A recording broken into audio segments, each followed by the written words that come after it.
These days Rebekah Vardy is one of the most famous wags in the world. So much so that her recent failed libel battle with Colleen Rooney was cleverly dubbed W. Agatha Christie in honor of Colleen's super sleuthing.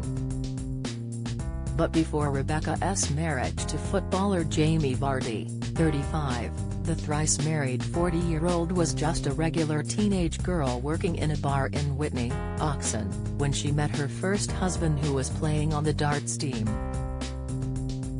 Mark Godin was 21 when he met 18-year-old Rebekah, and what followed was a whirlwind romance and a £7,000 wedding on a beach in Puerto Vallarta, Mexico, in autumn 2001.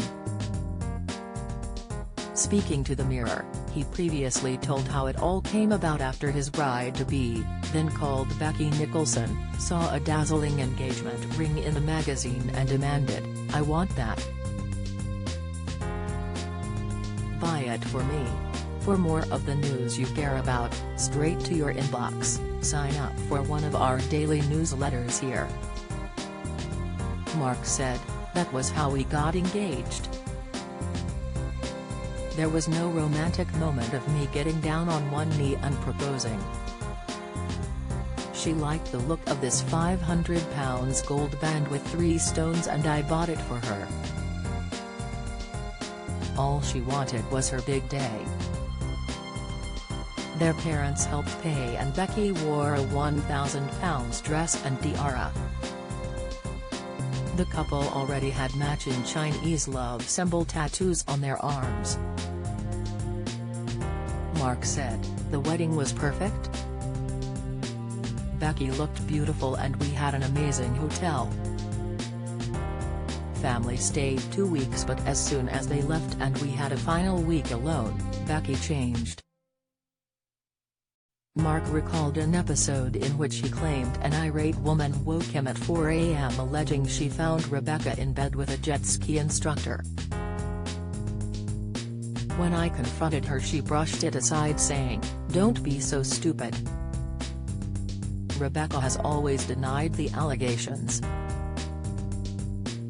Weeks later, the newlyweds put the incident behind them as they enjoyed another £2,000 celebration, posing by a huge cake at a golf club in Whitney.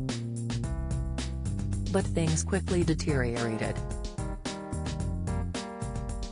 Mark said, "Back home, it got worse. She moved into a promotions job and said she had an overnight job in London. That's when she slept with Peter Andre and later sold her story. She was trying to break into modeling and she looks for fellas who try to enhance her lifestyle." Rebekah's camp has insisted that while technically married, they were separated when she spent the night with Peter. Mark, a production supervisor at an electronics company, also claimed Rebekah had expensive habits. He said, "She used to spend all my money and thought nothing of buying £160 jeans, which was a lot all those years ago.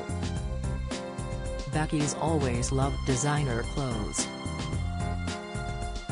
When I got a £4,500 redundancy from one job, she spent it." Their marriage lasted just 6 months, and Mark divorced Rebekah in 2003.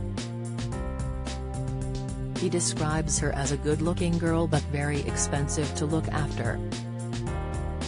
Her rep said, "Perhaps his memory of the marriage isn't entirely clear, as many of his claims aren't accurate. There was no infidelity whilst she was married to Mark, and once they agreed to separate, she went on to live her own life, as did Mark. She was a very damaged teenager when she met Mark. He proposed when she was still a teenager and she agreed because she felt like it was the right thing to do, as he and his family had been so good to her. She quickly realized she shouldn't have married him and they agreed to separate. It was kinder to separate than to stay in a loveless marriage. No one can blame a teenage girl for that." Becky would continue to wish Mr. Godin all the best with his life. Rebekah's second marriage to businessman Steve Clark ended after 10 months.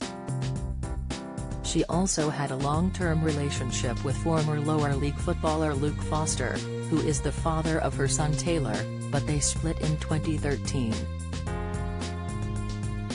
Becky then found the love of her life, Leicester striker Rebekah Vardy, while working as a party planner. Have you got a story to share? We want to hear all about it. Email us at yourmirror@mirror.co.uk.